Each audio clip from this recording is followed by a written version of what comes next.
Alright. Everything is up and running. YouTube is still a little bit weird. So, I'm still getting to grips with it. But how is everyone? What's it? How's it going, Sober Dave? Oh, mate. It's going good. Aqua has been in the chat for ages. Congratulations on 600 subs. Thank you so much, mate. I see that. Thank you. You didn't have to wait, but I mean, I've been waiting, so I appreciate it. He's been counting down from 20 to 7 to 5 minutes. That's funny. Liam's here as well. How's it going? We'll start up soon. I hope you guys have brought a pen, because I'm going to be dropping knowledge. I'm going to be dropping straight facts.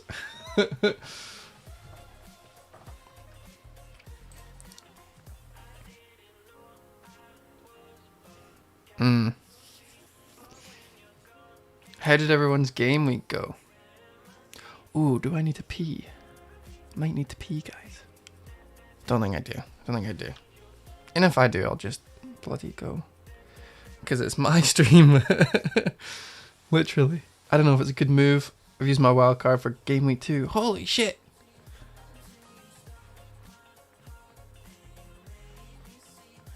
A game week 2 wild card. That is bold. 58 points, 66 points, 51 points. One above the average. That's what you need. See if you get an average game score every single game week. I'm pretty sure you end up in the top 10k or something. Something like that. Ace Ventura. How's it going, man? We are so close to starting. I'm gonna tweet. We're live. Might even go early.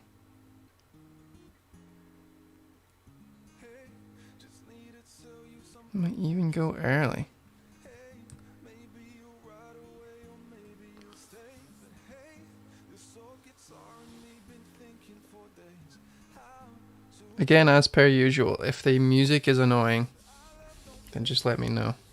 I just prefer it. I think it makes me, more cohesive, more coherent. Ivanovic moved to West Brom. I know, for some reason I had him pegged as a striker for no reason.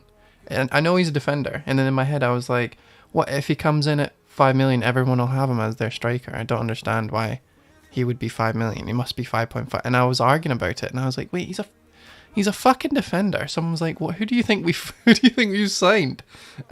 I was like, oh yeah, I know. I've been doing a lot of FPL today. FaZe Ahmed, 19th in my league. Holy shit, firing blanks league. That's a pretty good score, 19th. Time to bin Tottenham. Oh, we'll find out. Right, let's go. Let's do this. Let's get the lights on.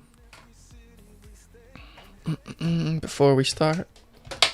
Because I am good at this. I've been doing this for a while. And I'm not going to forget my lights.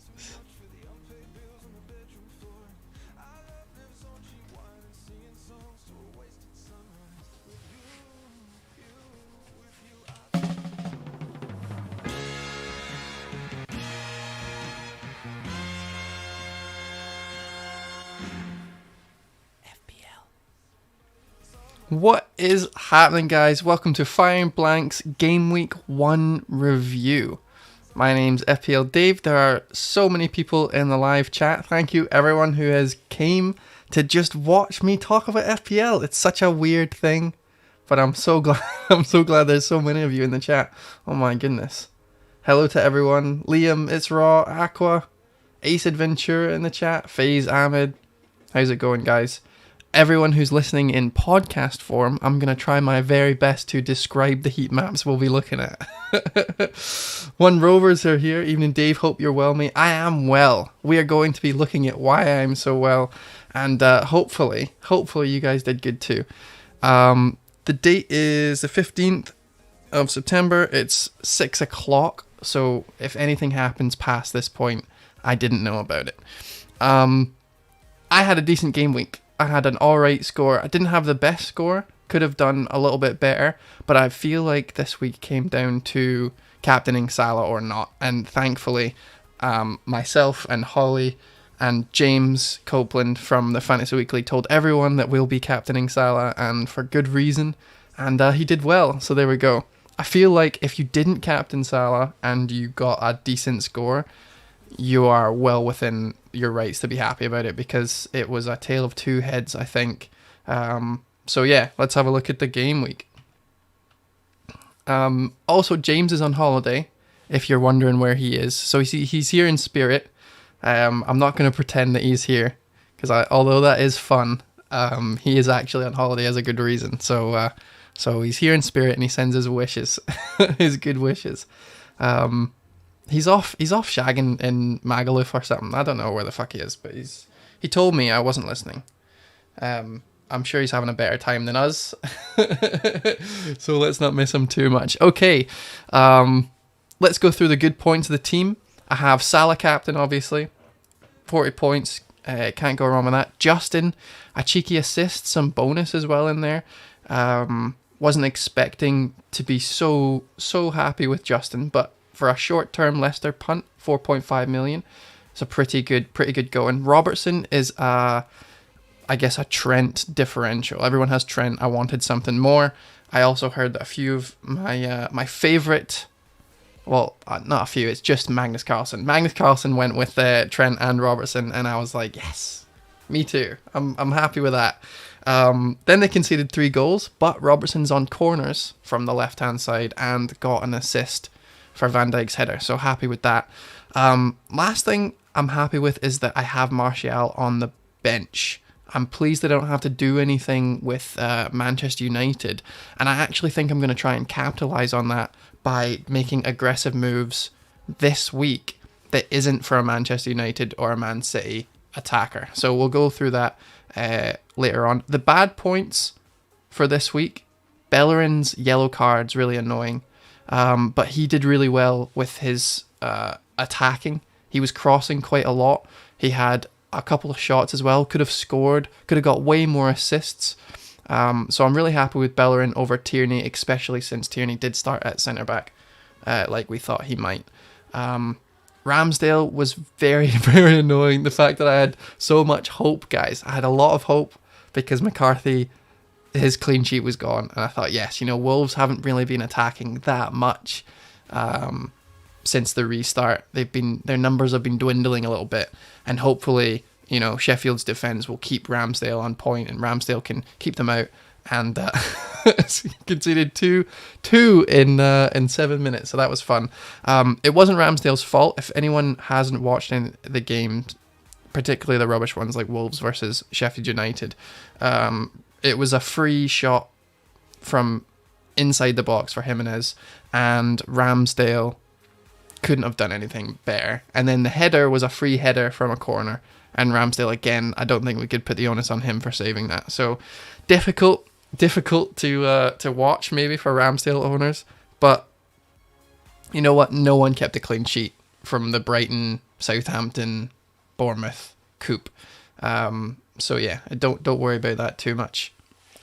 I think I did okay. 75 points altogether with Martial on the bench, like I said. So it means we can move on to game week 2, knowing that we're comfortably settled in now. If everyone had captain Salah, I think my game week would have been a lot worse. So I'm thankful that happened. To start off our lesson today, and it is a lesson, I just want to say thank you to everyone who has subscribed to the YouTube. We've got 600 subscribers, which is loads more than Twitch. We've been here for like 1 week, maybe 2 weeks or something, and already a lot of people have moved over from Twitch to YouTube, and a lot of more people have found us on YouTube. So that is awesome. So thank you very much. The 8 Simple Rules went extremely well. We had over 1,000 listens or views on multiple different episodes, A lot of really, really good feedback. If you haven't watched any of them, I really recommend it. I basically got a bunch of really good managers to tell me how to play this game. So, and hopefully that means I can now, relay that knowledge to you guys going forward. So yeah, first things first, fixture watch. Let's have a look at the fixtures, find out what's going on. Daffs is here, alright, Dave, good week. I got 72 points with with TAA captain, 72 points. You're an you're an idiot. You could have got like 38 more points if you'd captained the correct Salah. Wow, you would have been in the hundreds, I think. Yeah, you would have been 110 points or something. 111 points. Wow. Good going though. That's a really, really good score. All right, fixture watch. First things first. We're going to be looking at Game Week 2 to Game Week 6 today. Feel like that's easiest. Wolves, Brighton, Fulham, Burnley, Manchester United, Sheffield United, Everton, Southampton. They are all, in order, the best fixtures that we could probably look to between Game Weeks 2 and Game Week 6. Obvious caveats being Wolves having Manchester City next, Burnley have Leicester next, which is a bit difficult. But apart from that, pretty good fixtures across the board for them. I know a lot of people are going for Arsenal players.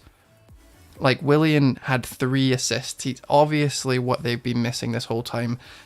I watched every single... You know what? Being furloughed means I can watch every single game. And I watched every single game. And then I recorded some of them and watched them again and watched the highlights and match the day. I've got so much time on my hands. So I'm really, really, really trying to get a good first couple of game weeks under my belt. And with that means that I can then, let you guys know how it went. And one of the things that I would note for Willian is that he will play like this every game. I feel like he knows exactly what he needs to do. He knows exactly his role in the game, and he has the ability to actually get it done. The crossing, the corners, the set pieces, he's on everything. He's an exceptionally good player, and exactly what Arsenal needed. The problem is, like you can see on your screens now, they have horrible fixtures. West Ham is amazing. There's a great fixture next. Then they have Liverpool, Sheffield United, Man City, and Leicester. Man City and Liverpool are no-goes. I mean, we all know that. Sheffield United, I think they just shat the bed a little bit, but you can expect them to pick it up. That is a difficult game. It's just a good thing that Arsenal are at home there. And then Leicester at home again, decent that they're at home, but Leicester aren't a pushover team. This is the second worst fixture run in the next 5 game weeks that they have in the Premier League for Arsenal. And this is not a defining couple of games. It's what they do with the good runs. They need to be drawing some of the games here. They need to be trying to push to win. But I don't expect fireworks like they had against Fulham, because Fulham are pish. They were a shit team. They were really, really bad defensively, guys. Ace Adventurer says that he went up in price already, and definitely, see if you're looking for a 1-week punt or maybe a 3-week punt and you want to get Willian, I have no problem with that. You can absolutely do what you want. But for me, I'm going to try and focus on teams that have good fixtures for the first couple of game weeks, and then when Arsenal come in with their great fixtures, we know exactly who to get. But hopefully he stays low in price, because I know a lot of people like to go mental game week 1, 2, 3, bringing in players like this. But I'm going to look elsewhere for now. Another one is Chelsea. Chelsea now have Liverpool next, which is difficult for anyone who started with Havertz or Pulisic, because you kind of want to keep them with your investment, but you don't want to be going into a Liverpool game with fixtures. With Chelsea players. It's just shite. The best thing about it is they've got West Brom next, who were probably the worst defensive team that I watched, maybe apart from Sheffield for the first 7 minutes. But yeah, it was bad. They didn't really do very well at all. Crystal Palace after that for Chelsea in game week 4, who actually did do well. Crystal Palace's defence was pretty decent. Considering they didn't have Van Aanholt, I was particularly surprised. But everyone who went for Mitchell for 4.0 million, fair play. It was pretty good. Southampton, who they were against, didn't have a great game. They didn't really do that well. They seemed off it. Hasenhüttl had them performing extremely well in the restart, and then they kind of shat the bed a little bit with their pressing, with their intensity. Seemed like they were off the gas a little bit, which sucks. Sean Harden comes in. Evening, Dave, and Picture James. Picture James says hello, and I also say all right, mate. Again, James is on holiday, so yeah, it's just Picture James for now. West Brom, Crystal Palace, Southampton, in amongst a Liverpool and Manchester United fixture, I don't think is good for Chelsea. I don't mind. Some people have asked me already, should I get off Pulisic? Should I get off Havertz? Even Werner, like, you know, Vardy is scoring penalties for fun, as he always does. We've got Man United and Man City players to bring in. I don't mind jumping off Werner, and unfortunately that means that you don't get that, what is it, 45% owned. Like, he's definitely a shield. You're jumping off a shield to go for a sword, as it were. But in the 8 simple rules, I asked a bunch of managers, you know, do you look at it in terms of shields or swords? Do you look at players in terms of, you know, this one's safe and this one's really risky? And most of them said no. Most of them were like, nah, if I think that this player is going to be better than this player, then that's pretty much a decent transfer. FPL Matthew, though, said it best. He said, I treat every transfer like gold dust, and that's how I keep hits down. Anytime I think I need to take a hit, I'm going to just try to make sure it's the only option for that week. And if not, I don't do it. So I don't think hitting any of these players out, Arsenal players, Chelsea players, is necessary. But if you want to take a 1 week punt on Willian over Havertz, I'm cool with that. If you're planning a wild card early, I'm good with that. I don't really mind. So those are the teams that I'm kind of avoiding right now. I'm kind of happy that I can avoid them, because Chelsea and Arsenal players are going to be good eventually this time, and you know, in maybe 5-6 game weeks, I'll want them again. But the fact that I can rule out 2 of the bigger clubs is great at this time of the season, because, you know, we had blanks for Manchester United, blank for Manchester City, and I want those guys in. The next team I'm going to say to avoid, and I know that Liam had already mentioned it earlier, Tottenham were pretty shocking. The problem with Tottenham is that Doherty gave them so much space. Yes, he had that shot on goal, that good Kane flick up. He was attacking like we always thought he would be.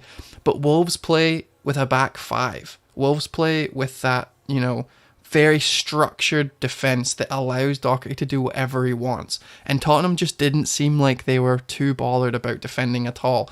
Everton completely dominated their midfield. It meant that there was very little chances for Kane or Son. When they did get chances, you know, Everton's defence actually looked competent, and then the counterattacks weren't really working either, because Tottenham's speedy players were matched by, you know, Dean, who's really fast. You know, all the other players that you'd think Tottenham would actually use and utilise, they didn't really seem very creative. It wasn't very cohesive. They looked very slack. Kane, like Ben Dinnery actually said, Kane's off the boil. He looked really, really, really sluggish in the England camp, and then we've seen that again against Everton. So I do understand that a lot of people, including myself, are looking at Everton, and we're going to go through Everton in detail with an analysis, with a pen and pad, with bloody, you know, a big eyeglass, right? And I get that, but we need to be mindful that Tottenham looked shite, and so anyone playing that Tottenham probably looked a little bit better. Having said that, you know, again, it's great that I can rule out getting Tottenham players in. If Kane had banged 3 goals in, then I would be thinking, oh, I really want Aguero, but you know, Kane's the same price. But we don't have to think about that. All we have to think about is Tottenham aren't really doing it. They didn't really do it against Everton, and they should have. Chelsea aren't really doing it. They looked kind of off the boil a tiny bit. There's some players that didn't perform, some players that looked like they shouldn't have started. It looks a bit messy in defence still. I don't mind just leaving them. Werner is the only one who I would consider holding if I had any of them. Or Reece James, because he was phenomenal. The unfortunate thing with Reece James is that I don't want to get any Chelsea defenders because their defence is shite. Maybe when they start playing their new players, we'll see. And last but not least was Arsenal, and Arsenal looked really good, but their fixtures are just pants. What's happening, Rubber Ducky? How's it going, man? Thank you very much for coming. Marios Arledis says, will Vinagre play next week? I'm assuming not. I think he was backup, and the fact that they did well on the weekend with Traore playing at the back, I don't think they're going to switch up. I think that Nuno is only going to change things if a Wolves player comes off the injury table and into the game. I don't think they're going to be messing about stuff. It's Ross says Lamptey was incredible yesterday as well. It was very weird. It's like game week 1 was penalties and fullbacks or wingbacks doing their best. Like, I've never seen Justin got an assist. Bellerin nearly got so many assists. Tierney even, who he had some crosses in. Maitland-Niles as well. Lamptey, James. I'm sure I'm forgetting other ones. Dallas, I'm pretty sure, got another assist. A lot of players. Sace, I know he's not a fullback, but he also did well in defense. Yeah, quite a few, which is kind of annoying because I only had one of them. But but fair play, good going. Castagne, he got a goal as well. Steve-O, what's happening, mate? Nice to catch me live. Nice to catch you in the chat, mate. I appreciate that. I'm gonna drop my pen, but I'm not gonna get it because I'm dedicated to you guys. Alright, we've talked about teams that are shite on the old list. West Ham, Arsenal, Newcastle, Chelsea. Man City, I'm not going to suggest not getting Man City players in. They are fixture proof. Leicester's another one. Vardy scoring 2 penalties, 2 shots in the game, both penalties, both in. Very upsetting for anyone who decided not to pick Vardy like myself, and very upsetting for anyone who didn't want to pick Vardy but sees that they had 2 goals. Steve-O, I'm not going to go there, mate, but I was right there with you with your fucking rant, your massive... If anyone hasn't seen it, you need to go watch. I'm sure everyone's seen it, but Steve-O had some choice words about, the luck in the game. Leicester have Burnley next, which is a difficult game to play. However, they are at home, so I don't mind that so much. Then they've got Man City. Man City play, it doesn't matter who you are. I wouldn't want any players playing against Man City. After that, West Ham decent, Aston Villa decent, and Arsenal not so great. So Leicester, for me, I think if I was going to jump on them at all, it would be game week 4 and then just ride that out.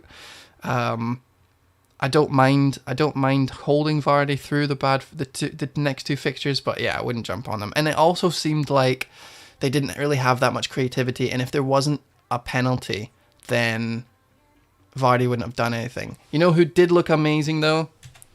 Barnes. I didn't understand the Barnes train. I didn't really understand that a lot of people were getting him, but I think his game week 1 performance was incredible. The only thing that he needed that he didn't get was a goal. He deserved it. He was very attacking, very aggressive.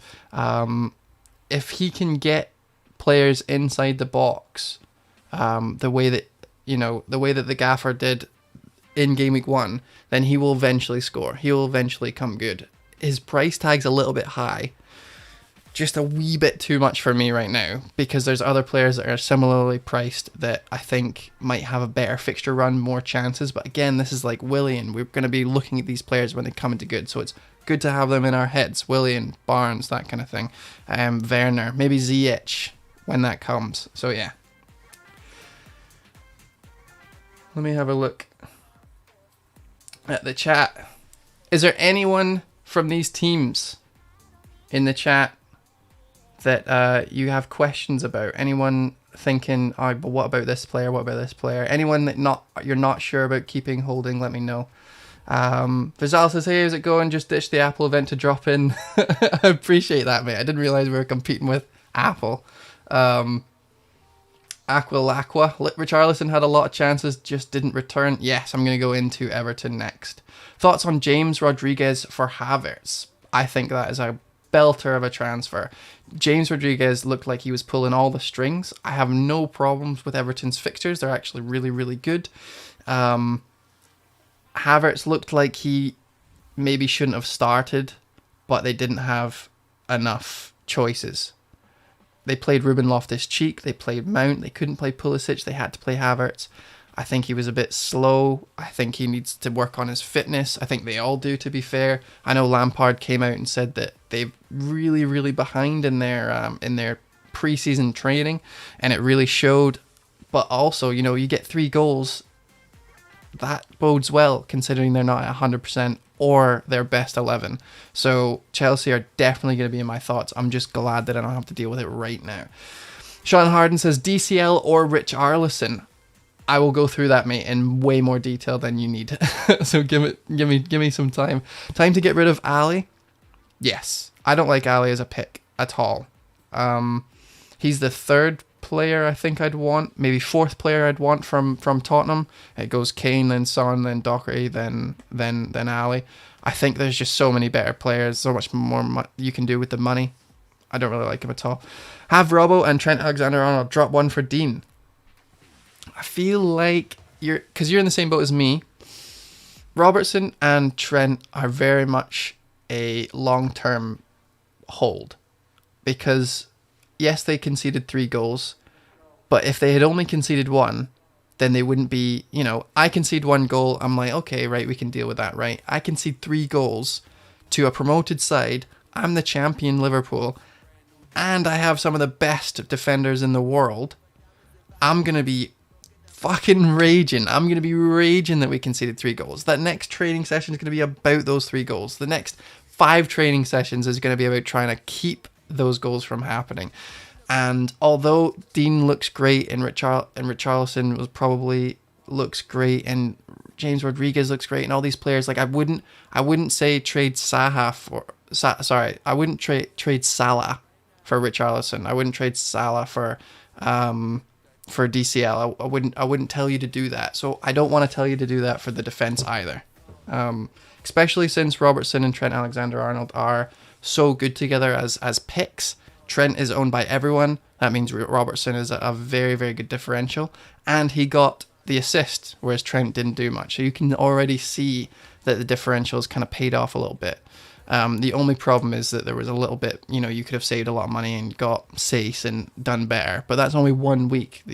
I think it'll more than even out in Robertson's favour going forward. Aqua says Zaha with Palace's fixtures. No, he needs to score more than just 1 goal to get me to want him, definitely. Check your Twitter DM, says Daffs. I sent you a graphic looking at West Brom's weakness at defending set pieces last season. I will have a look at that. Thank you very much. Haven't got one, but worth getting a Burnley or Villa option. Burnley, yes. Villa, probably not. Burnley, I think their defence is always going to be good. And after Leicester, they have some really, really good fixtures. Southampton, Newcastle, West Brom. I think they're all clean sheetable. TM. So yeah, I think Burnley's decent. And I have Taylor on my bench, ready to go. Ace Adventure says Grealish just signed a new contract. I'm thinking I'm punting him. Ali and Havertz for Rash and Grealish. Aston Villa actually have decent fixtures. They're kind of middle of the road. Sheffield United is hard though. Fulham's great. I think Sheffield United, the sooner you play them, the better. So the fact that Aston Villa are playing them next, when they still might be a little bit frazzled in defence, I don't mind that at all. Liverpool, Leicester, hard fixtures, and then Leeds. So it's kind of middle of the road. I don't mind punting on them at all. I think there are better punts though, so maybe hold it for a little bit. Yeah, decent next 2. Sheffield weren't looking great, says Ace. Yeah, absolutely agree. And Daff says Taylor locked for me. Perfect. Villa have a new striker, though. That is true. So maybe Grealish will have someone that can actually put away all his good chances that he makes throughout the season. I would want to look at them a little bit before and then maybe jump on them when they're playing Fulham. So maybe watch the Sheffield United game first and then see how they go. Yeah? All right. Part 2. Harrison at 5.5 looks class. Sorry, last one. Absolutely true. I think the problem with that is that he looked good maybe game week. If he looks good in the next couple of game weeks, then I'll jump on him. But I really want to see a few different games from all of these fringe options.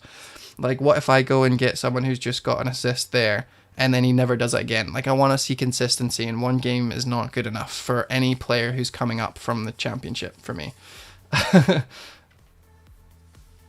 All right, let's move on.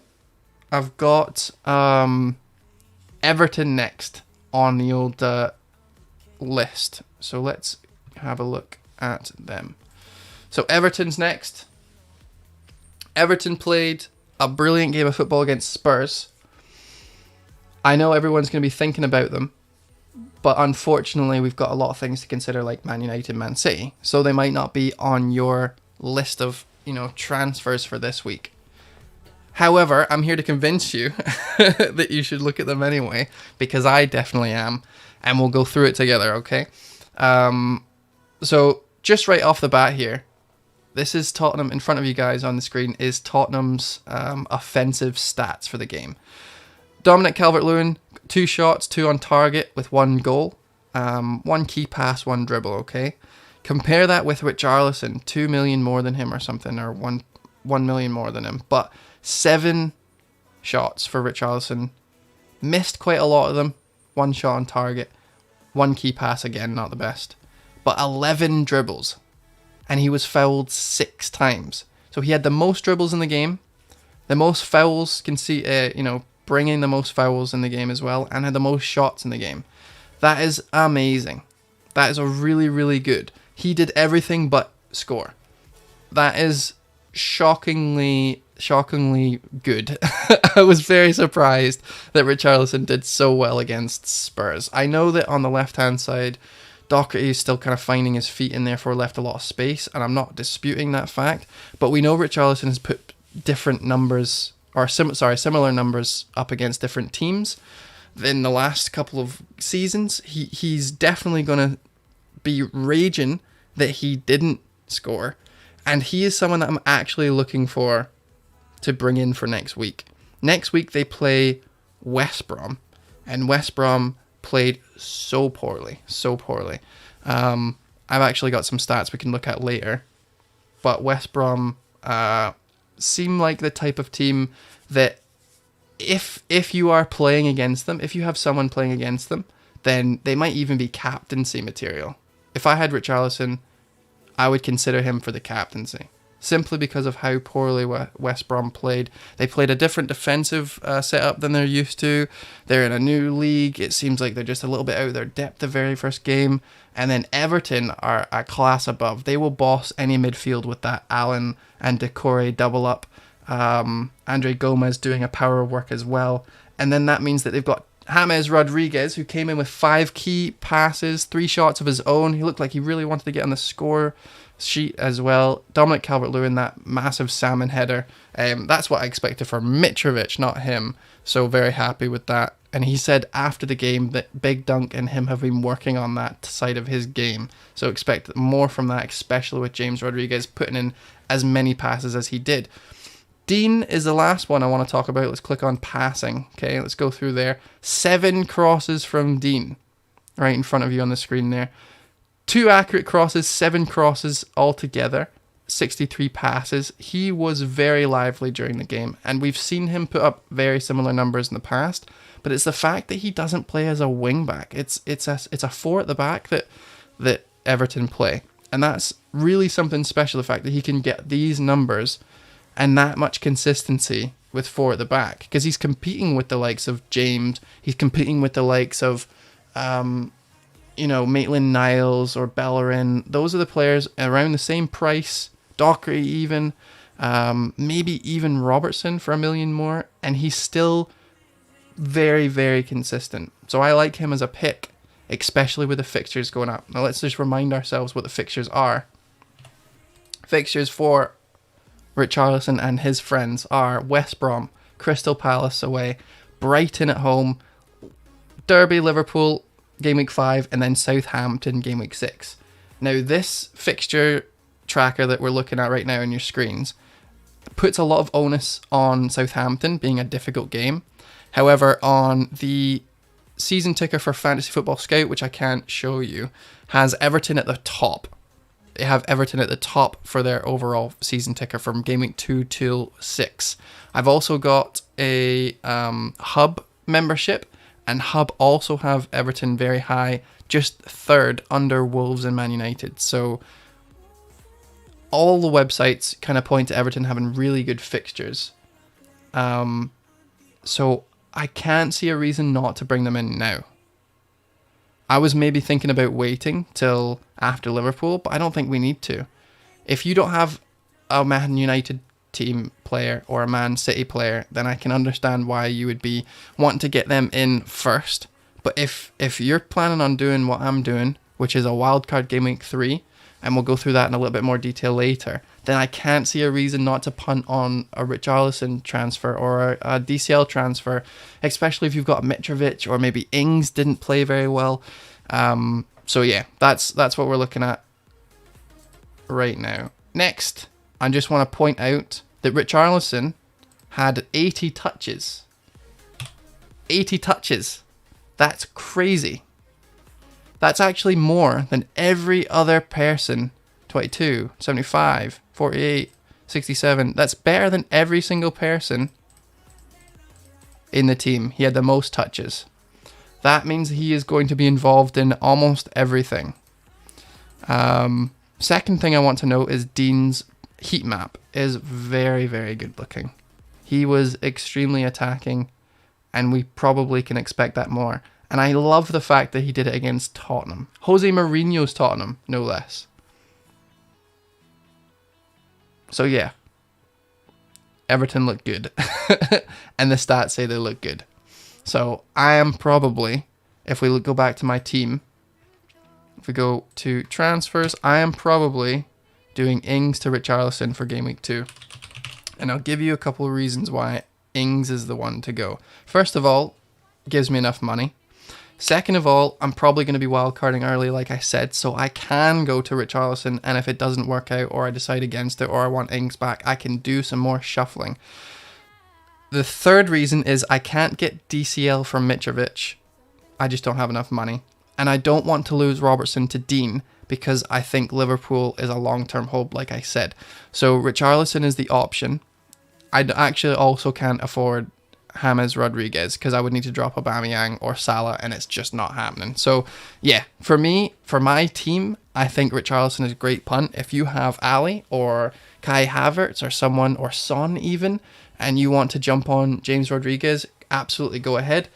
The reason why I had Ings in the first place was because he looked amazing. He had a great season, and I wanted to capitalize on him, but they just totally looked, deflated, especially without Armstrong, who, is a veteran at pressing, is a veteran at creativity, has been doing it his whole career, knows exactly what he needs to be done under Hasenhüttl, and is now injured.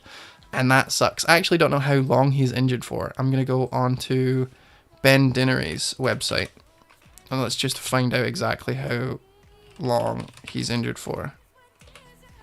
Because if it's longer than 3 weeks, then I might not even think about bringing any Southampton players back in until he's back. View full injury table. Let's have a look. Bam. And we're scrolling down to Southampton. Stuart Armstrong, no return date. Quadriceps strain, currently being assessed, ruled out. Thigh injury. Okay, so we actually don't know when he's going to be coming back. That's almost worse for me. That's almost worse. So yeah, I'm happy to leave Ings behind. What do you guys think of that transfer? There's quite a few people here. We've got like 20 people in the chat.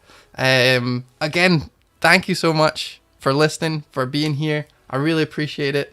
I'm having a lot of fun with this YouTube thing, by the way. It's going really, really well. So I appreciate everyone who's liked videos, who's liked this video, and who's joined the podcast as well. I know a lot of new subscribers to the podcast since we did the 8 simple rules, so thank you very much for being here.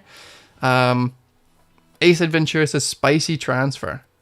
I like that. Damn, Richarlison's just turned into prime Ronaldinho, says Aqua. Yeah, maybe not that good, but he is good. He is doing well. And I love the fact that I'm bringing someone in who has a vendetta, like who's been so rubbish in front of goal, who spurned so many chances, and I'm like, yes, I want him. And actually, one last thing before we move on from Everton is that we actually don't know who takes penalties. Like, we can assume that Siggy doesn't really start anymore. And we do know that James Rodriguez has taken more penalties than Richarlison. But what if it is Richarlison? If I told you right now that Richarlison takes penalties, he would be probably very high on everyone's watch list because of that. Just because of that. And the fact that, how many times did we see a promoted side give away a penalty in one game week? 4. Leicester scored 2. Salah scored 2. We know how many Man United penalties there was last season. Penalties are so big this year that who got the assist brought out their last pod that came out this morning, all about it. So yeah, I'm excited to see who takes penalties for Everton, and if it is Richarlison, it's even more of a reason to bring him in.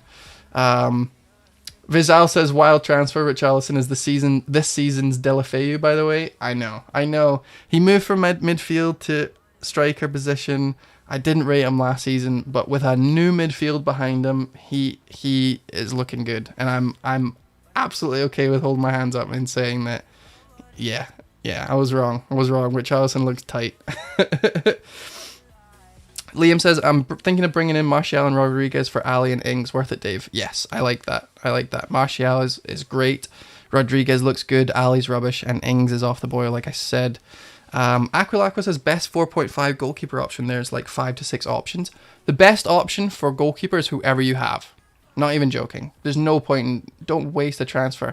The amount of players in this game that I asked managers, big managers, Andy, let's talk it, Late Riser, Holly Shand, every single person I asked said, do not make goalkeeper transfers unless you are doing a wild card. It's just such a fucking waste. If it is a wild card, like you've just suggested in the chat, then the best fixtures, I would just jump on the best next 10 fixtures if I were you. And I haven't really looked at them too much that far in advance. Let me just quickly triple check. I mean, I still like Ramsdale because they have decent fixtures and he's not so expensive. We know Leno's starting, so you could maybe jump on him, but Arsenal fixtures aren't looking that great, like I said at the start. You could go with Fulham. Fulham have the best fixtures between game week 2 and game week 10. Second best is Everton, then Man United, then Wolves, then Aston Villa. So you could even go for Aston Villa. But yeah, I would just use the Premier League fixture ticker and go from there.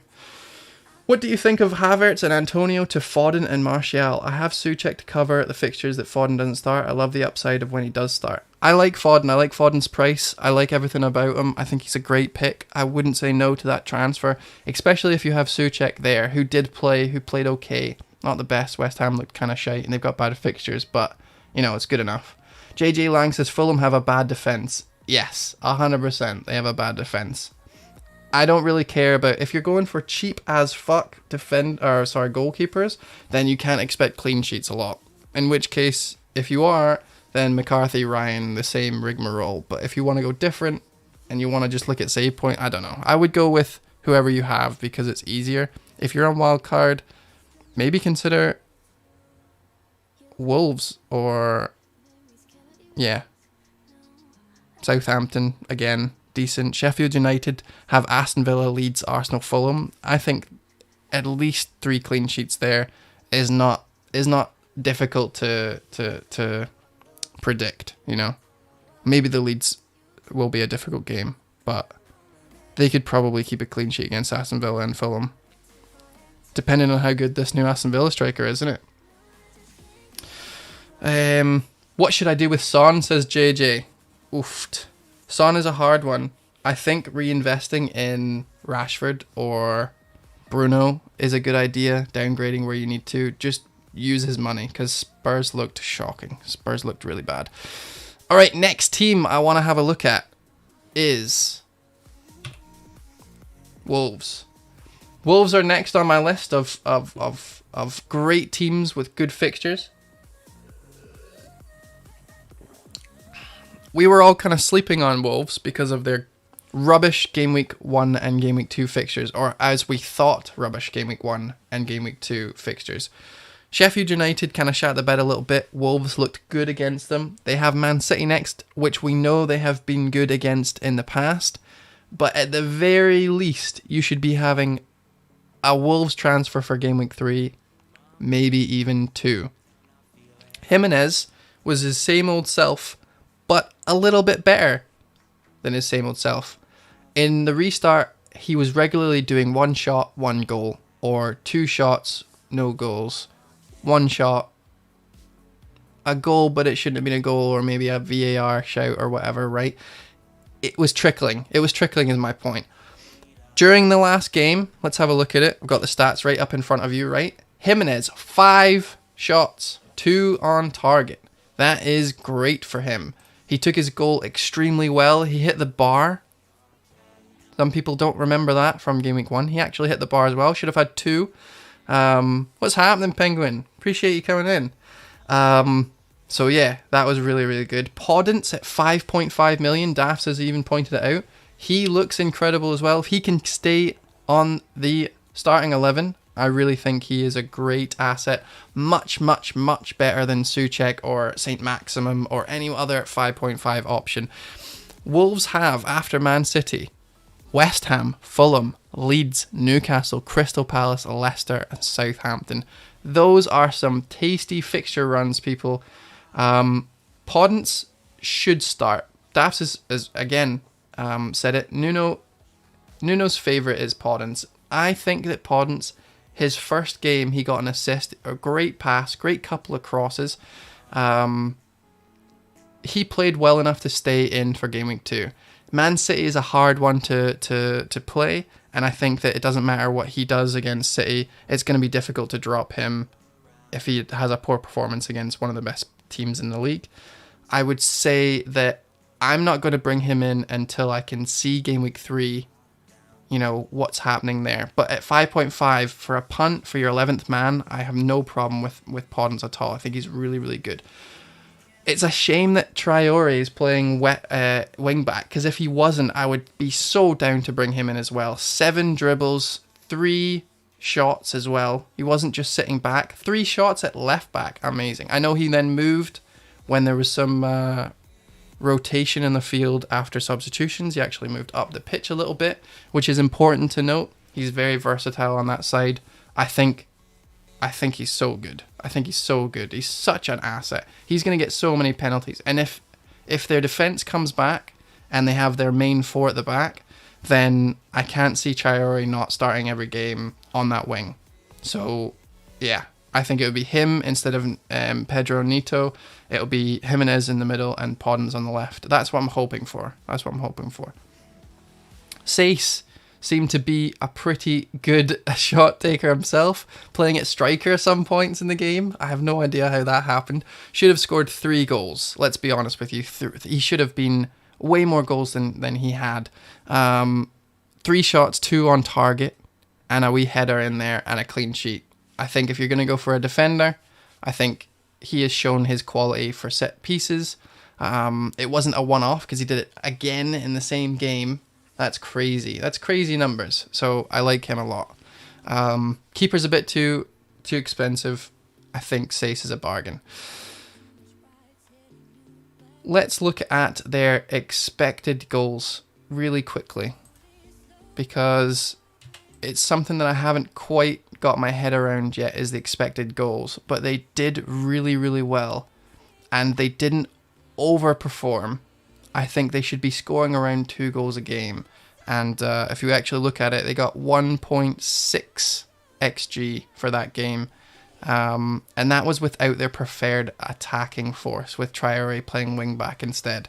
So if they can get their act together and keep these numbers up, then I think they're such a good shout for Game Week 3 onwards. I can't believe how good they are. How good they looked against Sheffield United, who we expect to be this defensive demon, this great big defensive wall, great wall of Sheffield, you know, and they just weren't, and it's very frustrating as a Ramsdale owner. But yeah, very well done. If you picked Jimenez or Sace or anything, you guys did very well, and they're firmly on my watch list for my wildcard. Any questions on Wolves before we move on? Vijal says, I think it's a great transfer, especially with the incoming fixture runs. Oh, this is for JJ's Downgrading Ings to Calvert-Lewin to get Bruno in for Son. Take a -4 hit, so not sure. I might wait. I might wait a week. Fijal says, however, it wouldn't hurt to wait a week. Yeah. I think I would wait. If you get De Bruyne in this week, then you don't have to wait for next week. We'll see how that works. Pretty happy with Cody. Seems to be a bonus points magnet. Yes, Cody is also a good choice. I don't mind him. I think Sace's price is going to shoot up, though. If you can change it over on a wild card or something, I would. Really like this Game Week 3 wildcard strat, says Ryan. Thank you very much, Ryan. I appreciate that, mate. I've been thinking about it since, the game was released for this year. It just seems so obvious with the fixtures and the planning that I've done. I also spoke to Late Riser about it. I said, look, do you plan your wildcards? And he said no. I said, fair enough. Do you think that you should be doing that this year? And he said no. And I said, what about all of the doubles in Game Week 18 that we're apparently going to be having? And he said, look, I can make maybe 40 points on a game week that has double fixtures for some players if I wildcard right before. If I wildcard and I pick the right players, I might get 40 more points than I would have. How many points do you think I could make up if I wildcard in Game Week 3 on anyone who doesn't wildcard? Say I only do 5 points more a game week from Game Week 3 to Game Week 18. I'll make more than 40 points. So it is a maths game for Late Riser, and he thinks that he could absolutely outperform anyone who's wildcarding specifically for a double if he can do it early enough. So that kind of, set my brain on fire a little bit. I definitely want to be wildcarding early and play aggressively this season instead of trying to keep up with the pack. I want to get ahead of the pack, which is why I'm thinking about wildcarding early. It's why I'm thinking about taking a punt on Richarlison for Game Week 2 against West Brom. Who, by the way, had a XGA, expected goals against, of 2.96, which is shocking. Second worst of Game Week 1. So, and it's right there in front of you guys. Leeds, then West Brom, then Fulham. So that's not very good. That's not very good at all. So yeah, very, very good fixture for Everton next. Elite FPL's here. How's it going, man? How's it going? Jason's here. There was another one of you guys here earlier. Hope you guys are doing well. All right. Last team I'm going to look at before we go on to the captaincies is Manchester United. Manchester United. Everyone seems to be bringing them in. Everyone wants to jump on them. Everyone wants to get a piece of their fixtures. And I just want to look in depth at Manchester United just to make sure we know what we're in for. Everyone in the chat, before I move on, is saying that XG is skewed by penalties. Wouldn't put much stock into it. You'll have to check non-penalties to get the right picture, says Vizal. Aqua says, oh dear, Vardy, etc., etc. I actually don't have a problem with the penalty thing, because it doesn't take into consideration the fact that if they didn't tackle them in the box, then that would probably have been a shot, right? So if they tackled them and it gets a penalty, then yes, it's obviously going to be a bit more XG. But remember that if they hadn't tackled Vardy or pushed him in the box or whatever, then he might have potentially had a shot from closer than the penalty point, the penalty spot. You know what I mean? We just can't really take... Yeah, of course we need to take it with a grain of salt a little bit, but eye tests showed that West Brom were shocking defence and they deserved 3 goals, and I wouldn't be surprised if, those tackles never happened, that they still conceded 3 and Vardy had some good, decent shots off with some decent XG. Obviously we'll never know, but I think that there's still some viable data to get from without taking penalties out of it, because penalties are part of the game. And that's all I gotta say about that. Manchester United, let's do it. Manchester United have got, in the next couple of fixtures, Crystal Palace, Brighton, Tottenham, and Newcastle. Tottenham, I don't think there's a better time to play them than these days, in a couple of games from here until maybe Game Week 5, till they sort their shit out. Tottenham were playing poorly, and that's their only bad fixture between now and Game Week 5. Game Week 6, they play Chelsea at home. That might be a bit worse because by then Chelsea should have their shit together. But Crystal Palace is a decent fixture. Brighton is definitely a good fixture. And Newcastle is definitely a good fixture. I can't see myself owning less than 2 Manchester United players this season. So let's go through the players and double check what Ben Dinnery has had to say on Twitter before we get too ahead of ourselves. He said United could have had as many as 11 players listed as doubtful for this weekend's opener. Pogba, Matic, Mata, Fred, Wan-Bissaka, Eric Bailey only returned to training on Monday, while Bruno is among those who only recently rejoined the group. It's a Manchester Evening News report. In the report, it suggests that they are all very, very, very behind on their training. They've only recently joined from, wherever they have been. May it be injury, it could be international travel. Mason Greenwood, the one that a lot of people have been asking me about, he basically broke quarantine. COVID protocols are there for a reason. It's the reasons why they're allowed to play the way that they do on international break without having to quarantine when they get back. And he fucked it. So, I think he probably is unlikely to play Game Week 2. And if he does play, he can thank his lucky stars. But me, being someone who was actually looking at owning him for Game Week 2 or Game Week 3, I don't want to do that anymore. It made me not want to have him because he's just a bit risky. And like I said, before Game Week 1 started, I'm all about risk adverse for Game Week 1. Game Week 2 will be their Game Week 1. I'm risk averse for Mason Greenwood as well. I don't think he's a good pick, although he is very cheap. He's one of the cheapest attackers that they've got. So I would look at Rashford. I would look at Martial, definitely. Bruno, I think, is okay as well. He made it back on time. Holly Shand, Fantasy Weekly, has been on this show loads and loads. Community diva. I think she's very, very upset with herself because she wanted to have Bruno on the bench, and then it came out the day before Game Week 1 started that, he might have missed his flight or he might not be back in time for Game Week 2. He might have to quarantine, all the rest of it. And then a couple of days after, I think it was maybe Sunday, it was okay and he was fine. And he was picture training on Monday, so it was definitely okay. So he has been training with the group and all sorts of stuff, right? And that's kind of a big blow to Holly's plans because it means she had to change from Son to Bruno to be in the same place she wanted to be in Game Week 2. The fact that she's still considering him, despite all of the flying and the international and the COVID and what have you, makes me think that she's onto something, is a good choice. Secondly, if you haven't listened to Who Got the Assists podcast that came out this morning, I definitely would consider it. It's all about penalties. And Bruno is right up there with taking the most penalties of the season. I think that if it's going to be anyone that you bring in, if you could pick anyone, I think Bruno's the top. He's the top target for Manchester United. I think there's a little bit of, are we sure he's going to take every penalty? Rashford, blah, blah, blah, blah, blah. But we've seen it very clearly that he is probably first choice for most penalties. He's the driving force in the team. He's an assist king. He risks every pass that he makes, and a lot of them come off.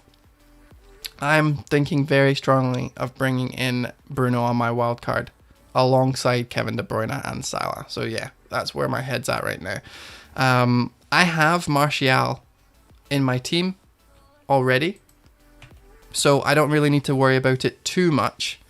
But I can't see myself going without a Manchester United player for this run. A lot of people have said also that the Man United fixtures aren't actually that good, but I totally disagree.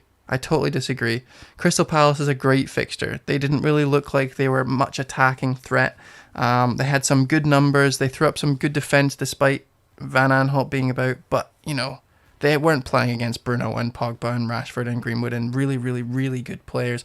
Brighton played less than 100% Chelsea and still lost 3-1. Tottenham haven't looked the greatest, and then they play Newcastle, who I don't think have had a good defensive game in a while. I know they played well against West Ham, but I'm not so worried about the defensive capabilities of Man United. I only want to own their attackers. I'm not going to be making the same mistake as last season when I went for Wan-Bissaka, Bruno, and Rashford. I'm going to take as many opportunities as I can to avoid their defense this season. I don't want to have to do double transfers and hits just to bring in Greenwood if he starts banging, if you know what I mean. Ryan asks James if he's taken into account price rises for my wildcard. Unless he's asking someone else. Are you asking this James that's on the underneath me? Or he's talking to JJ. I'm not 100% sure. But either way, price in your wildcard, you shouldn't be thinking about price rises. I know a lot of people say you should be buying people in game, the very first day that you wildcard, and then if you want to sell them, and that's fine, you can do that. But I've heard more horror stories about people fucking that up and, selling a player that they shouldn't have or whatever. So unless you're going to be looking at price rises at 2 a.m. or whenever it is every single day, I probably would say avoid that. Just get players that you want in immediately, so you're not left short. But I do the transfer game. I do the dodgy transfer game. I'm up at 2 a.m. most nights anyway, so I don't think it's a big deal for me. I can check fairly often. If you don't live in the UK, you might have an even easier time. I know some places the price changes happen like midday, which is an amazing opportunity for you guys. It's an opportunity for you guys to actually get one up on us UK land folk. So yeah, don't mind that. Manchester United. I think we're done with Manchester United, right? Bruno, really good. Martial is their best striker.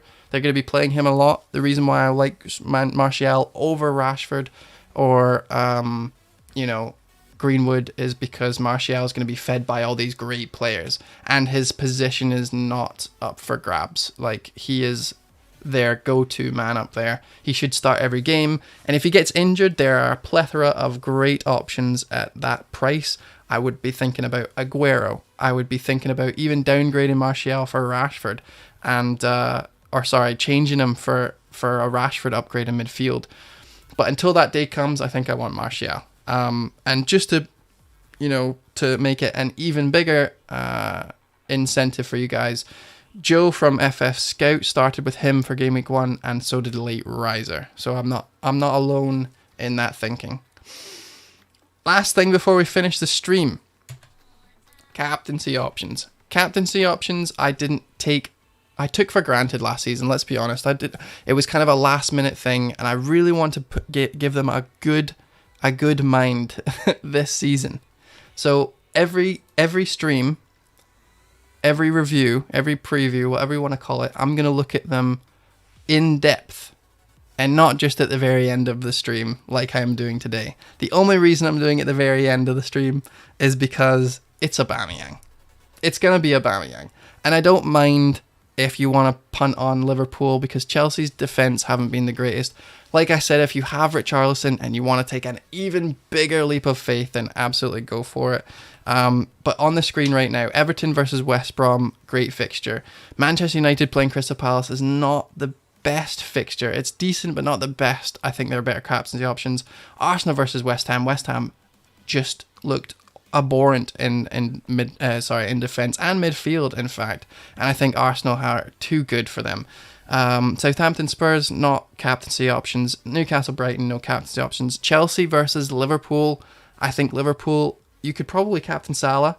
I think Leeds have a similar defence than Chelsea. They're just Chelsea need to deal with their defensive woes very quickly.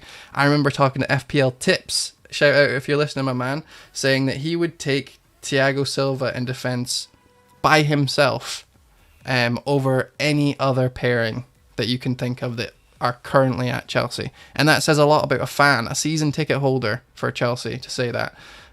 So yeah, Salah is still a great option. Salah averaged 7.5 shots a game, says Vizal. So that's very, very... and Kepa has conceded 9 out of 13 shots he's faced. That's crazy. Ha! Tips is here. That's funny. As if out of nowhere. So yeah, Salah's a decent option. I don't mind him at all. Yes, you are the season ticket holder, my man.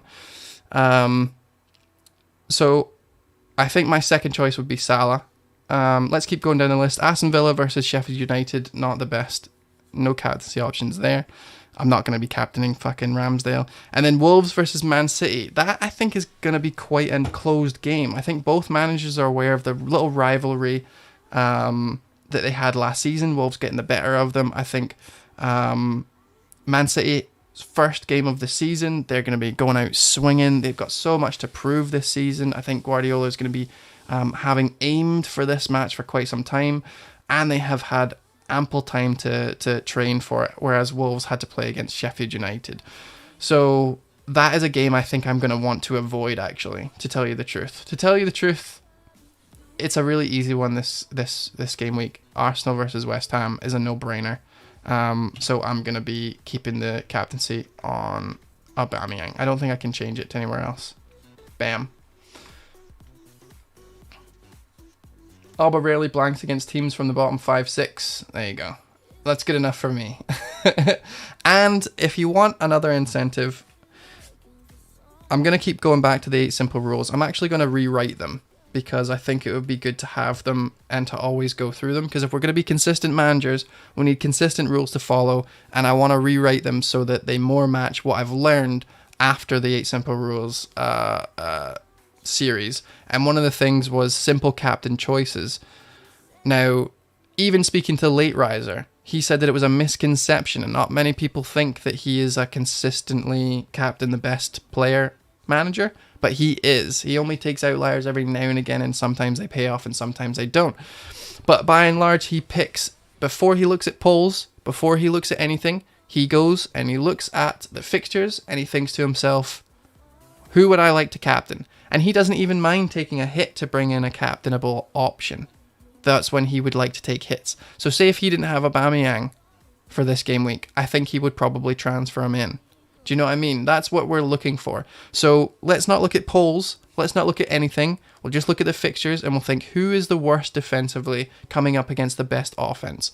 And yeah, West Ham, bad defense. Arsenal, good offense, especially now with Willian in the team. It's a no-brainer.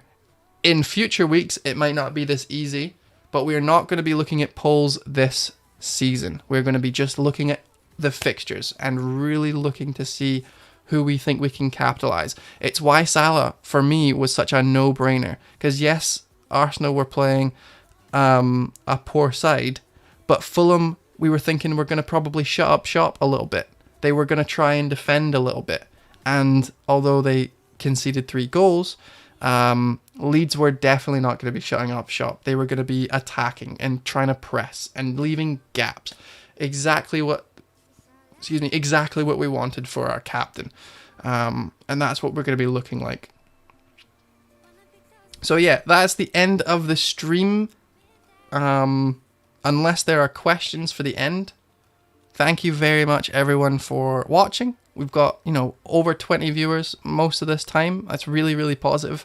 I'm not going to be going this early every stream. We're just going to have to play it by ear for a little bit until I can figure out a consistent streaming time. I don't really want to be I don't want to be competing against other streams.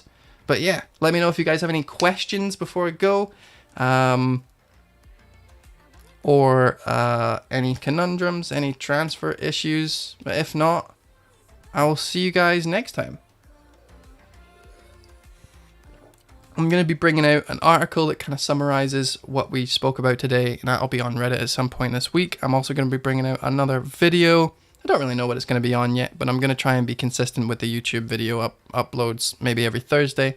And then we'll be doing the deadline stream for every game week, hopefully. So that'll be Saturday. So let me know in the comments of this one if I've missed anything, you want to chat about anything, but I'm going to have to go and eat some dinner. Thank you very much again, guys. And I'll talk to you. Oh, Aqua is the last question of the stream. How's your day been? Mate, my day has been smashing. My day has been great. I'm going to go eat some food. Bye, bye, bye, bye, bye. Bye.